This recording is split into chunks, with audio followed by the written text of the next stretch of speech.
আহি কৃষ্ণ চূড়া তোৰ দুচকু নাচে দুটি নয়নতৰা লাজুকী মুখনি তই কতেনো লুকুৱা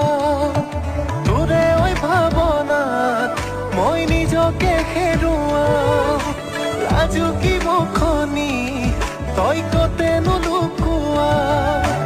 তোৰে ঐ ভাৱনাত ডুবি যা